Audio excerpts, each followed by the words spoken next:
राम राघव, एक बार फिर आपके सामने अपने YouTube channel YS Raghav classes पर। और जैसा कि आपको पता ही है कि इस चैनल पर आपकी रीजनिंग की वीडियो डे बाई डे आपको प्रोवाइड की जा रही है रिकॉर्डेड फॉर्म में।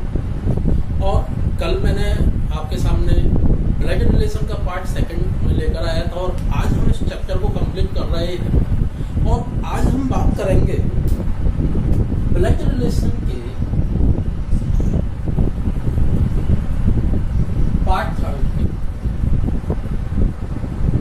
और इसमें हम देखेंगे दोस्तों कि जो पार्ट थर्ड है उसमें जो इसका पार्ट बनता है जिसको हम बोलते हैं कोडेड ब्लड रिलेशन, हम इसकी बात करेंगे आज।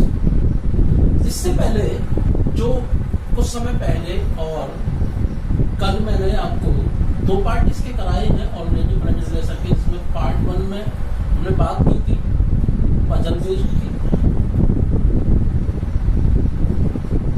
और दूसरा जो कल हमने बात की थी वो बात की थी हमने आपका पॉइंटिंग बेस्ड। इसकी वीडियो मेरे चैनल YS राघव क्लासेस पर पड़ी हुई है, आप उस पर जाकर इस वीडियो को देख सकते हैं। तो दूसरा जो पार्ट था पॉइंटिंग बेस्ड, और इसका जो तीसरा पार्ट है उसको आज हम यहाँ खत्म करेंगे। और तीसरे पार्ट को खत्म होते ही आपका ब्लड रिलेशन का जो पार्ट है वो कंप्लीट हो जाएगा। और ब्लड रिलेशन के टॉपिक से जैसा कि मैंने आपको पहले ही बताया था, जो बैंक एग्जाम हो, SSC एग्जाम हो या कोई सा भी एग्जाम हो, उसमें कम से कम 2 से 5 क्वेश्चन तक आपके एग्जाम में बनते ही बनते। अगर हम इस चैप्टर में, जैसा कि आपको मालूम ही है, मैंने आपको पहले बता रखा है कि बेसिक से हाई तक हम चीजों को देखेंगे, तो इस पार्ट को भी हम बेसिक से लेकर हाई तक ही देखेंगे। जो बेसिक पॉइंट होगा उसका कि कोडेड फॉर्म कैसे क्या होता है उसको भी देखेंगे, और इसका जो हाई पॉइंट है कि हम चीजों को कैसे जल्दी कर सकते हैं उस चीज को भी देखेंगे। तो चलिए स्टार्ट करते हैं, बने रहिए मेरे साथ। स्वागत है आपका मेरे चैनल YS राघव क्लासेस पर। चलिए दोस्तों देखते हैं। जैसे कि अगर हम तीसरे पार्ट की बात करें, जिसकी हम बात करने जा रहे हैं कोडेड बेस्ड।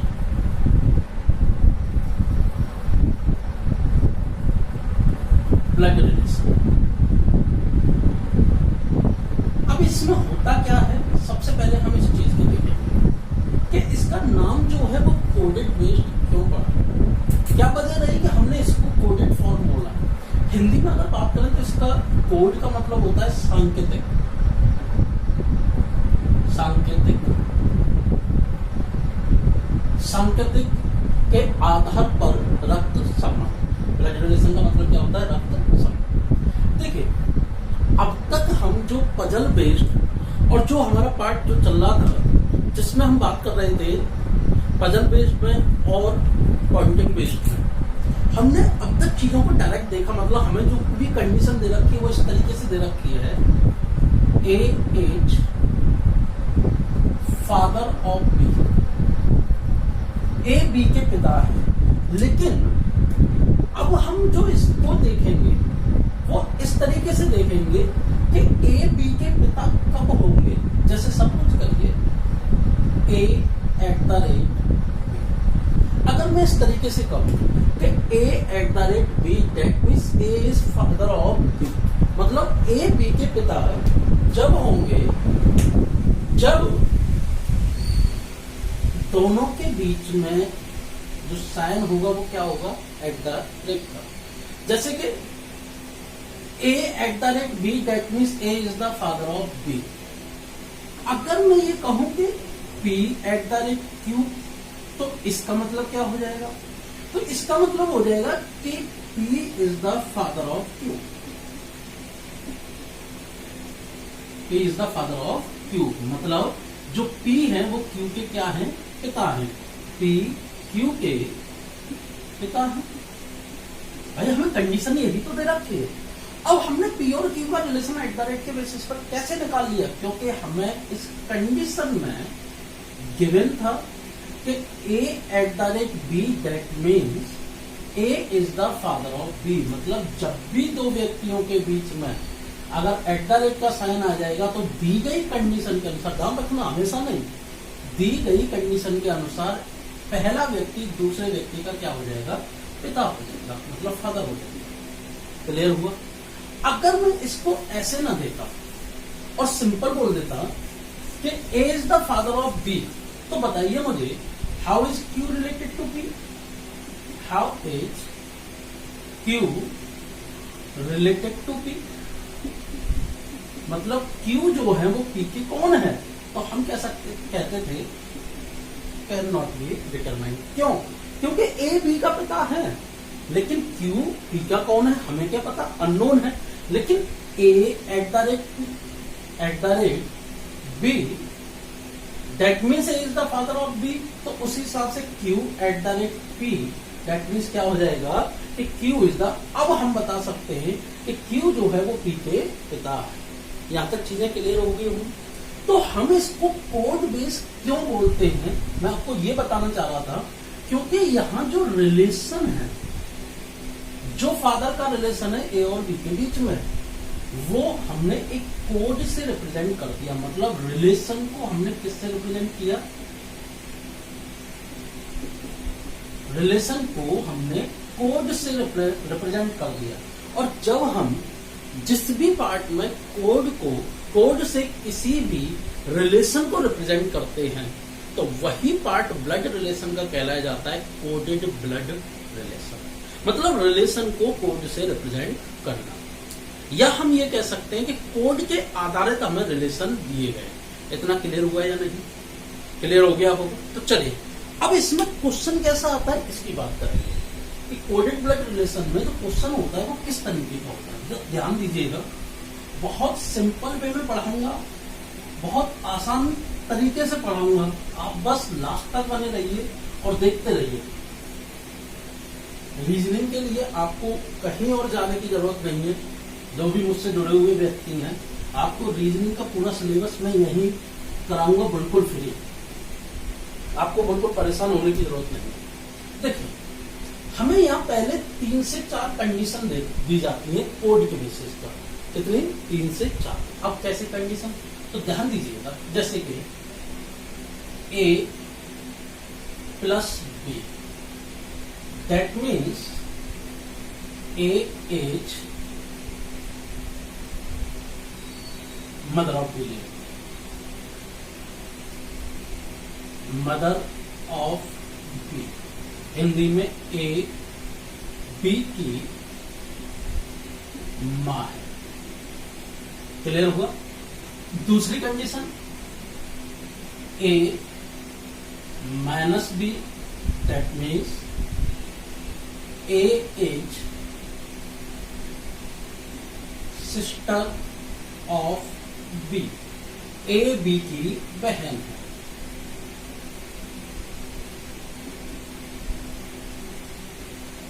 बहन है। तीसरी condition A × B that means A is brother of B, मतलब A B का भाई है।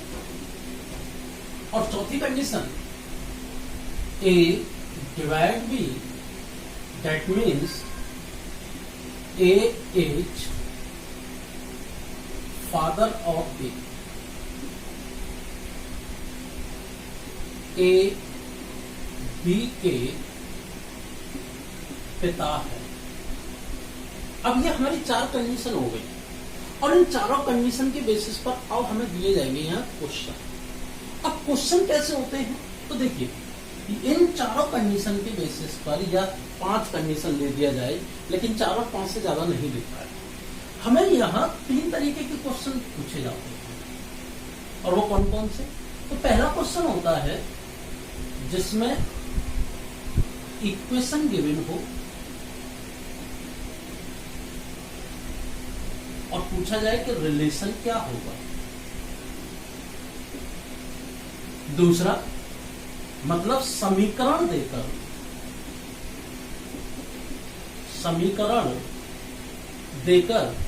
संबंध निकालना। दूसरा होता है जिसमें रिलेशन गिवन हो,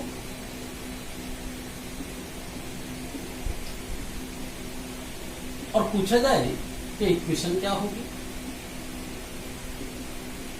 मतलब जिसमें संबंध दे रखा हो और समीकरण पूछा जाए। और तीसरा जिसमें इक्वेशन प्लस रिलेशन दोनों गिवन हो, ठीक, और पूछा जाए कि प्रश्नवाचक चिन्ह के स्थान पर क्या आएगा, प्रश्न जो आपका क्वेश्चन मार्क है उसके प्लेस पर क्या आएगा। ये 3 तरीके के क्वेश्चन यहां बनते हैं।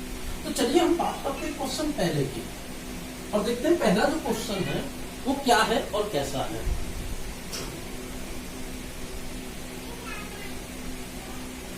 ध्यान रखिए, जैसे ये क्वेश्चन दे दिया गया P plus Q into R divide S,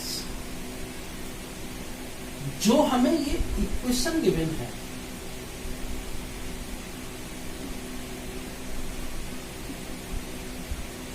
उसके अकॉर्डिंग हाउ इज P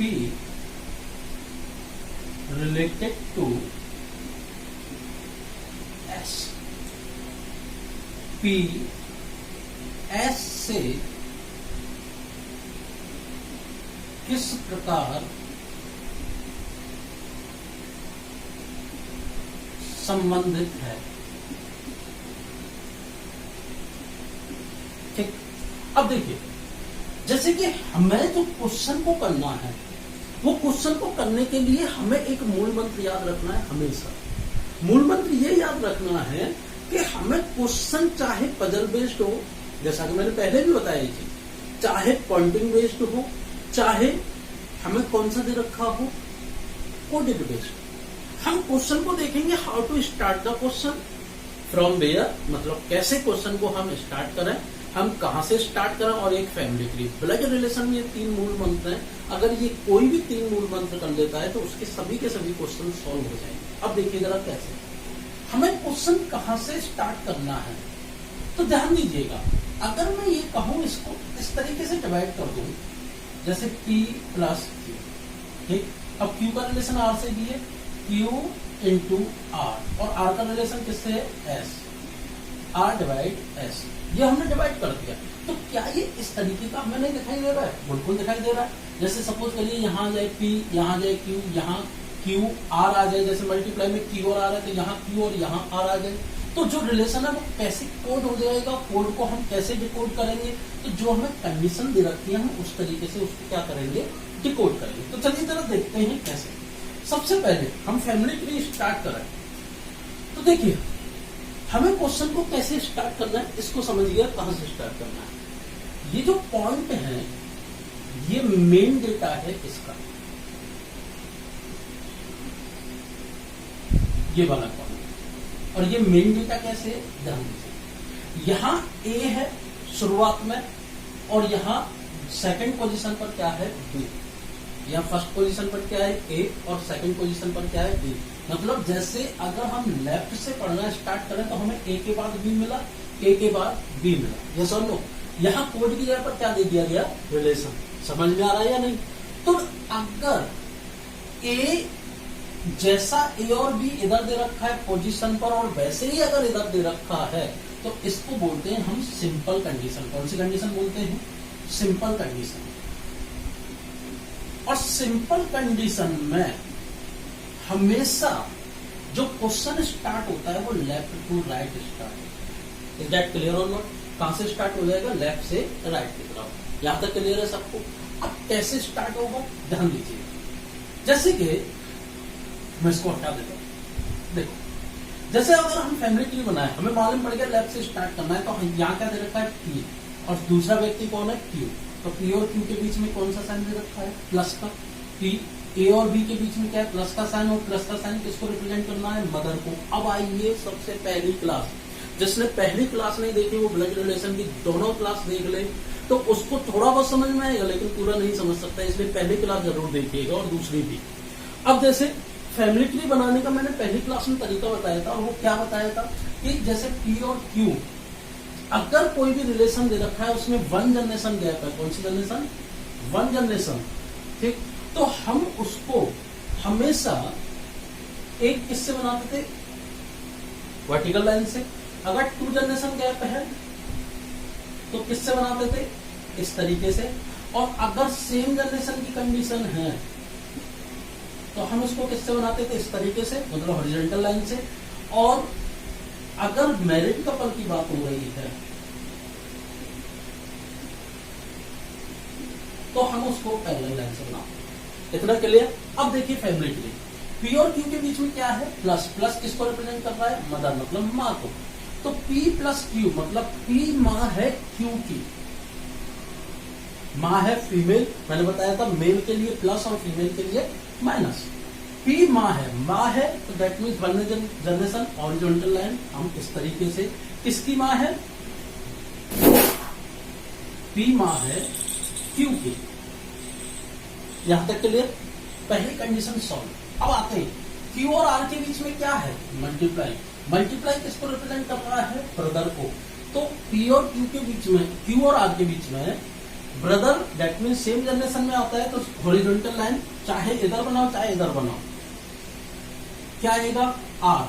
अब क्यू भाई है, मेल व्यक्ति है, हमने प्लस लगा दिया। अब आर मैन, आर डिवाइड एस, आर और एस के बीच में क्या है, डिवाइड।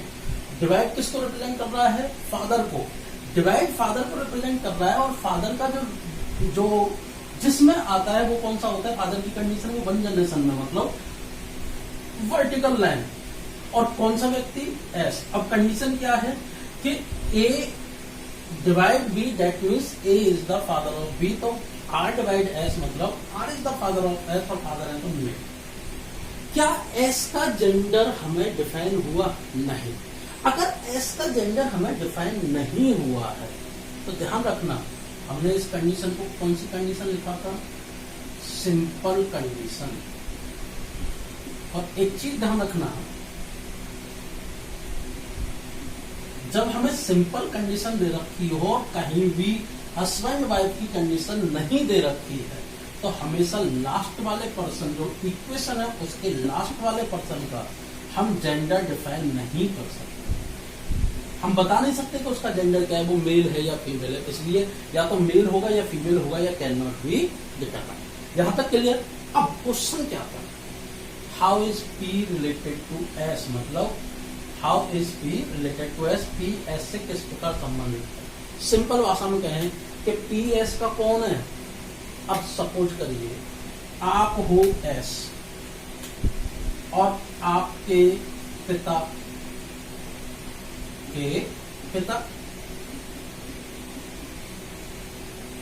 के भाई, मतलब आपके क्या हो गए, चाचा, यस और नो, की माँ। तो हम सीधा सीधा ये भी तो कह सकते हैं कि आपके पिता की माँ।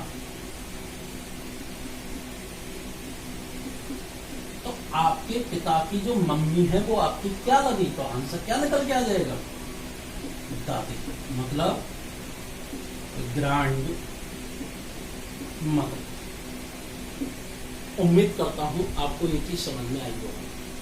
क्लियर हुआ या नहीं हुआ, क्लियर। एक चीज इसको समझिएगा कि जब भी सिंपल कंडीशन गिवन होगी और इक्वेशन का लास्ट वाले पर्सन का जेंडर तब तक डिफाइन नहीं होगा, तब तक वहां हस्बैंड वाइफ की कंडीशन नहीं होगी। अब इसको भी यही समझिए। सपोज करिए मैं इस कंडीशन को, ये तो क्वेश्चन हो गया, इस कंडीशन को मैं यहां लिख देता वाइफ। ध्यान दीजिएगा, एक अलग से समझा रहा हूं। और इसी इक्वेशन का मैं बनाता कि जैसे P माँ है Q की, Q भाई है R का। अब R divide S, A divide B, that means A is the wife of B, A B की पत्नी है। किसकी पत्नी है, S की। तो S उसका क्या हो जाएगा, पत्नी। जेंडर डिफाइन हुआ या नहीं हुआ। तो मैं इसलिए बोल रहा था, जब तक यहाँ हस्बैंड वाइफ की कंडीशन नहीं आएगी सिंपल कंडीशन में, लास्ट में तब तक लास्ट वाले पर्सन का जेंडर डिफाइन नहीं। Is that clear? समझ में आ गया सबको? नोट कर।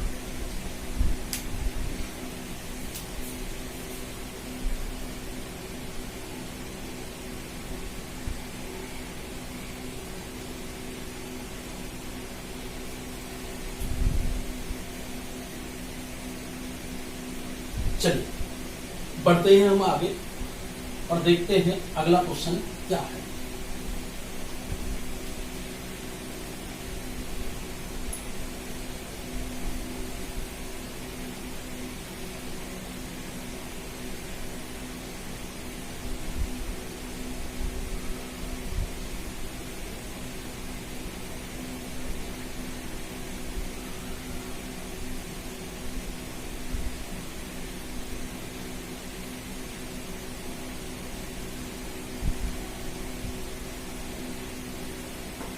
ध्यान दीजिए। चलिए देखते हैं अगला क्वेश्चन क्या है। मैं एक क्वेश्चन ले रहा हूं एग्जाम्पल। एक समीकरण है, एक इक्वेशन है, Z divide R multiply S plus Q. बनाते ही फटाफट वही चीज है, इधर उधर बदल दिए मैंने, बनाते ही फटाफट। देखिए हमें यहां जो पूछा गया है, how is Q related to Z. Q Z का ऐसे लिख देते हैं हम, कौन है। ठीक। अब जैसे सिंपल सिंपल हम सबसे फैमिली बनाए। देखिए जेड डिवाइड मतलब कौन है? फादर, पिता है। तो जेड पिता है किसके? आर के। पहली condition solve. R into S, into का मतलब क्या है? भाई है। तो आर भाई है किसका? एस का। मैंने आपको बताया था same generation, horizontal line, one generation या वर्टिकल लाइन। क्लियर? अब उसके बाद S plus Q, that means S plus, plus किसको रिप्रेजेंट कर रहा है? मदर को। तो एस माँ है किसकी? क्यू। क्यू का जेंडर सिंपल कंडीशन हम बता नहीं सकते। क्लियर? अब जैसे यहां से पूछा गया है how is Q related to Z, तो देखिए जेड के बेटे, ठीक है, की बहन, की बहन। तो हम ये भी तो कह सकते हैं सीधा सीधा कि भाई जेड की बेटी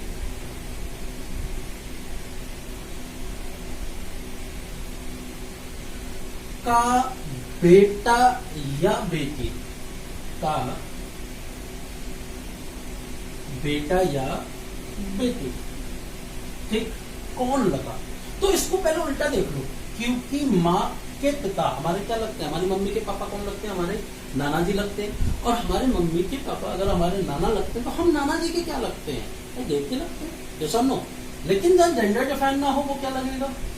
या तो देवता या देवती। और इसको हम क्या बोलते हैं इंग्लिश में? ग्रैंड सन या ग्रैंड डॉटर। क्लियर हुआ या नहीं हुआ? अब देखिए मैंने अभी थोड़ी देर पहले आपको एक कंसेप्ट बताया था। अगर आप उस कंसेप्ट से चलते तो आपको इतना बनाने की जरूरत नहीं थी। कंसेप्ट क्या? कंडीशन कैसी दे रखी है? सिंपल यस और नो। लास्ट में क्या हस्बैंड वाइफ की कंडीशन कहीं दे रखी है? नहीं दे रखी। तो देखिए one generation gap, another one generation gap. कितने जनरेशन गैप हो गए? 2। हाँ या ना? क्या क्यू का जेंडर डिफाइन है? बिल्कुल नहीं है, क्योंकि सिंपल कंडीशन है। कंडीशन कौन सी है? Simple condition. और सिंपल कंडीशन में लास्ट वाले पर्सन का हम जेंडर डिफाइन नहीं कर सकते। That clear or not? और नहीं कर सकते 2 जनरेशन गैप। अब हम टॉप से लेफ्ट टॉप में रहता है और राइट क्या रहता है? बॉटम में। और टॉप से बॉटम पर जाएंगे तो जनरेशन घटती है। तो आंसर क्या हो जाएगा? आइदर ग्रैंड सन और ग्रैंड डॉटर। दोबारा सुनिएगा, हस्बैंड वाइफ की कंडीशन नहीं है। क्यू का रिलेशन पूछा है जेड के रेस्पेक्ट में। क्यू लास्ट में सिंपल कंडीशन है। लास्ट वाले पर्सन का हम जेंडर डिफाइन नहीं कर सकते। नहीं कर सकते, दोनों के बीच में जेड और क्यू के बीच में 2 जनरेशन गैप है, और 2 जनरेशन गैप हमेशा अगर टॉप साइड देखेंगे तो ग्रैंड फादर या ग्रैंड मदर, और बॉटम साइड ग्रैंड सन और ग्रैंड डॉटर। अब इसी को हिंदी में अगर लिखेगा तो या तो लिखेगा देवता या देवती, लेकिन हिंदी में ऐसे ऑप्शन नहीं होते, वहां भी लिखा रहता है ग्रैंड सन और ग्रैंड डॉटर। क्लियर, समझ में आ गया होगा? चलिए नोट करिए और बढ़ते हैं हम अगले क्वेश्चन पर।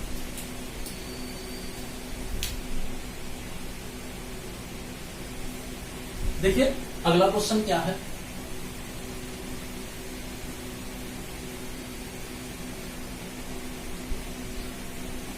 कंडीशन सेम रहती है 4 से 5 क्वेश्चनों के लिए।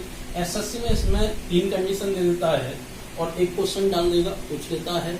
रेलवे में आपके 2 से 3 क्वेश्चन बन जाते हैं। पुलिस में अच्छे खासे क्वेश्चन बनते हैं इससे, पुलिस और डिफेंस में। और अगर हम बात करें एसएसबी जो देता है, एसएसबी में भी यहाँ से क्वेश्चन बनता है। बैंक में 4 क्वेश्चन बने रहते हैं और 4 क्वेश्चन वो क्लर्क लेवल में आएंगे, और वो जो पूछे जाएंगे वो पूछे जाएंगे आपके प्री में और कभी कभी मेन में, क्योंकि मेन में सिटिंग अरेंजमेंट पजल वाला पार्ट ज्यादा होता है। और जब मैं बैंक के यहाँ चैप्टर स्टार्ट करूंगा जो मेन केवल बैंक में आते, तो वहां बताऊंगा कि क्या चीजें कैसे कैसे। तो चलिए हम देखते हैं, क्योंकि हम यहाँ जो रीजनिंग पढ़ रहे हैं वो केवल एसएससी नहीं, हम कंपटीशन लेवल की रीजनिंग पढ़ रहे हैं। जो कंपटीशन लेवल पूछा जाता है, चाहे वो इंडिया में कोई सा भी एग्जाम हो, जहां भी रीजनिंग आएगी वहां आपको मेरा सिलेबस हमेशा याद आएगा। चलिए क्वेश्चन कह रहा है in which equation m is maternal uncle of t। किस समीकरण में m t का मामा है? और ये 4 समीकरण आपके सामने दिए गए, ज्यादा क्लियर। अब हमें देखना है कि क्या m into R divide S minus T में m जो है वो t का मामा है, या दूसरी समीकरण में m t का मामा है, तीसरे समीकरण में m t का मामा है, या चौथे में है। अब देखिए इसको करने के लिए हम क्या करेंगे, बारी बारी से इसकी क्या बनाएंगे, फैमिली ट्री। तो चलिए पहले समीकरण का हम फैमिली ट्री बनाते हैं और देखते हैं पहले समीकरण का जो फैमिली ट्री है वो क्या होगा। जैसे m इंटू आर, मतलब इंटू का मतलब क्या है ब्रदर, ठीक। तो m भाई है r का, जैसा लो r डिवाइड s, डिवाइड किसको रिप्रेजेंट कर रहा है, फादर को। तो r पिता है s के, s minus T, S minus किसको रिप्रेजेंट कर रहा है, सिस्टर को। तो S बहन है किसकी, T। अब हमें M T का मामा देखना है, तो देखिए जरा T के पिता, भाई सीधे सीधे T की बहन के पिता, तो T के पिता, T के पिता का भाई। अब मुझे बताइए मामा लगेगा या क्या लगेगा? तो मामा नहीं लगेगा, क्या लगेगा, अंकल लगेगा, चाचा लगेगा। दैट मीन्स पहला समीकरण क्या हो गया, गलत। अब बात करते हैं हम दूसरे समीकरण की। सेकंड समीकरण की बात करें, टी बहन है भाई, टी माइनस आर, मतलब टी बहन है आर की। आर इंटू एस, इंटू मतलब ब्रदर, आर भाई है एस का, एस प्लस एम, ये सुनो। तो प्लस किसका है, मदर के लिए। तो एस माँ है किसकी, एम के। एम का जेंडर क्या है यहाँ, कांट से। जब एम का जेंडर हम डिसाइड ही नहीं कर सकते हैं तो क्या हम कहेंगे कि एम टी का मामा है, नहीं। तो दैट मीन्स सेकंड समीकरण भी सही नहीं हो। अब हम बात करते हैं थर्ड इक्वेशन की, और थर्ड इक्वेशन क्या कह रहा है, देखिए m इंटू आर, इंटू किसका रिप्रेजेंट कर रहा है, ब्रदर को, मतलब m भाई है किसका, r का, m भाई है r, r minus s, minus किसको रिप्रेजेंट कर रहा है, सिस्टर को। तो r बहन है किसकी, s की। और s प्लस t, प्लस किसको रिप्रेजेंट कर रहा है, मदर को। तो s माँ है t की। अब देखिए रिलेशन हम देखें, t की माँ, ठीक, का भाई। अब हमारी मम्मी का भाई हमारा क्या लगा, बताने की जरूरत है क्या, तो आंसर क्या हो गया, मामा। और समीकरण कौन सा सही हुआ, थर्ड। क्या चौथी समीकरण को देखने की जरूरत है, नहीं, बिल्कुल जरूरत नहीं है। और आंसर हमें मालूम पड़ गया कि जो थर्ड इक्वेशन है वो हमें बता रही है कि m जो है वो किसका मामा है, t का मामा है। अब एक चीज समझिएगा, क्या इस तरीके से हमें क्वेश्चन को करने में समय ज्यादा लगेगा या नहीं लगेगा? हम चारों समीकरण बनाएंगे, छोटे छोटे समीकरण अगर इससे बड़े दे दिए गए तो क्या हम इस तरीके से करेंगे? नहीं। आइए फिर उसी कंसेप्ट पर, सिंपल कंडीशन। मैंने कहा ना, आप बने रहोगे, बहुत सिंपल में समझाऊंगा। सिंपल कंडीशन, लास्ट वाले पर्सन का जेंडर हम डिसाइड कर सकते हैं? नहीं। जब नहीं डिसाइड कर सकते, हमें पहले से ही पता है कि एम जो है वो मामा है किसका? टी का। तो जब भी हमें ऐसा क्वेश्चन दिया जाए तो पहले जेंडर निकालो, क्योंकि मामा है तो एम का जेंडर प्लस होगा। तो देखिए यहाँ एम दे रखा है और यहाँ अगर एम दे रखा है तो एम सिंपल कंडीशन है, लास्ट में दे रखा है, जेंडर डिसाइड कर सकते हैं? नहीं।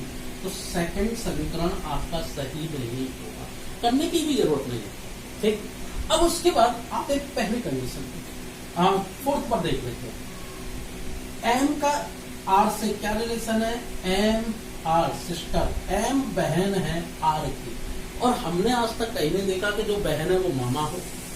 क्या देखा है कभी? नहीं।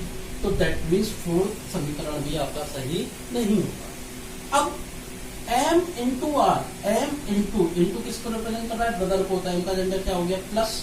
हो सकता है समीकरण एम इंटू आर मतलब प्लस, हो सकता है, यस और नो।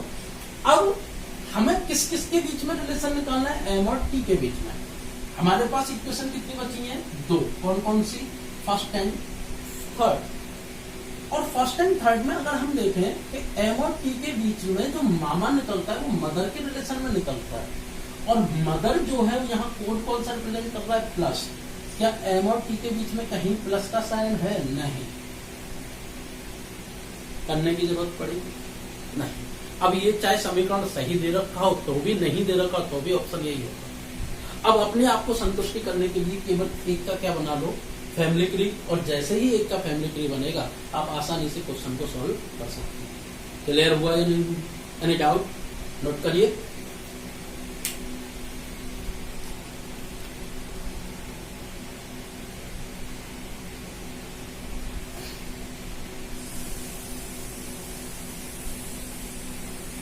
चलिए बढ़ते हैं और देखते हैं आज का लास्ट क्वेश्चन आज की वीडियो में। बहुत सिंपल वे में होते हैं चीजें और आसानी से चीजों को देखा जाता है। देखिए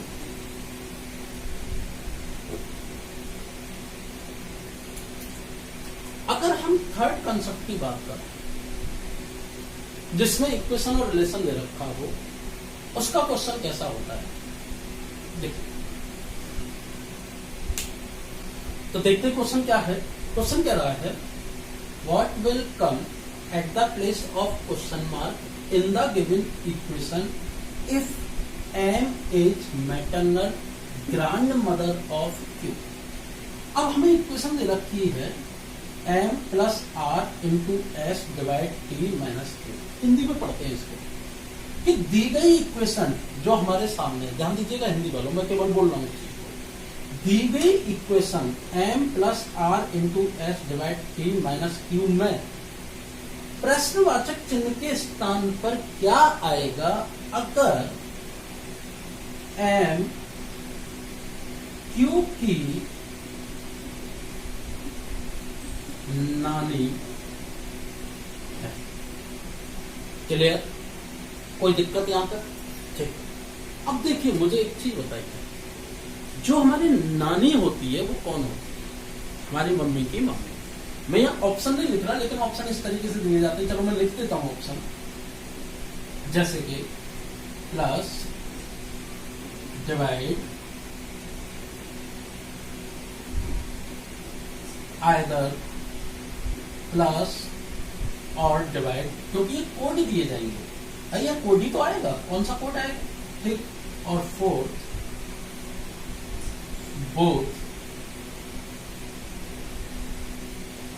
प्लस एंड डिवाइड। अब देखो यहां से हमें क्वेश्चन को करना कैसे है?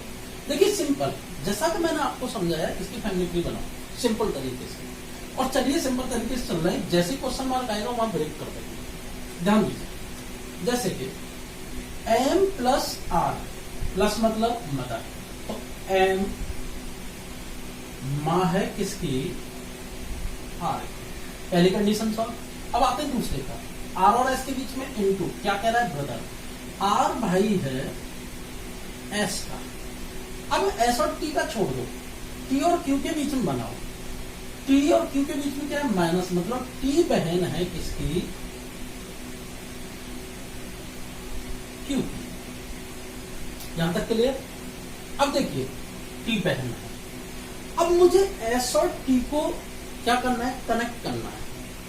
तो देखिए मैंने यहाँ प्लस और डिवाइड ही लिखा है, मैं यहाँ इंटू और माइनस भी लिख सकता हूँ, ठीक। लेकिन थोड़ा सा ऑप्शन मैंने टफ बनाए हैं जिससे कि आदमी जो है वो लगाता है ना, जैसे आइदर और देखते ही लगा देना, बोथ देखते ही लगा देना, तो ऐसा आप नहीं करोगे।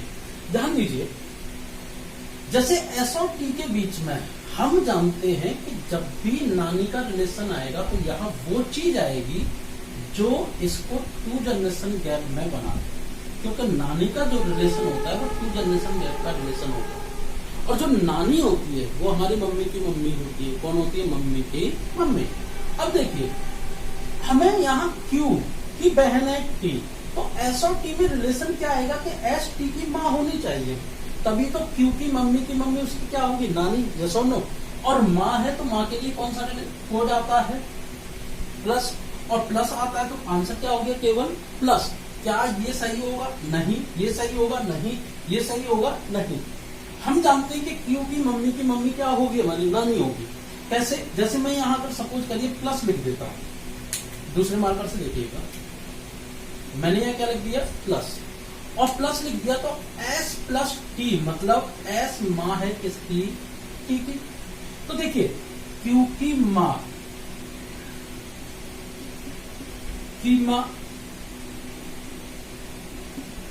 क्यू की मम्मी उसकी क्या लगी, नानी। और क्वेश्चन भी क्या कह रहा था, मतलब ग्रैंड मदर, और ग्रैंड मदर कौन सी, मैटरनल, ठीक। अब क्वेश्चन भी तो यही कह रहा था कि एम क्यू की नानी हो, और एम क्यू की नानी हमारी यहाँ निकल कर आ गई। क्लियर हुआ इतना। तो दोस्तों ये था हमारा आज का सेशन, और यहाँ आकर ब्लड रिलेशन जो चैप्टर है वो पूरा फिनिश होता है। और इतना पार्ट आपके किसी भी एग्जाम में पूछा जाता है, आप इतना ब्लड रिलेशन करके किसी भी तरीके का क्वेश्चन आप आसानी से हैंडल कर सकते हैं। अगर आपको आज का सेशन अच्छा लगा हो तो इसको लाइक, शेयर और सब्सक्राइब करिए। चलिए मिलते हैं आपसे नेक्स्ट टाइम पर, तब तक के लिए जय हिंद।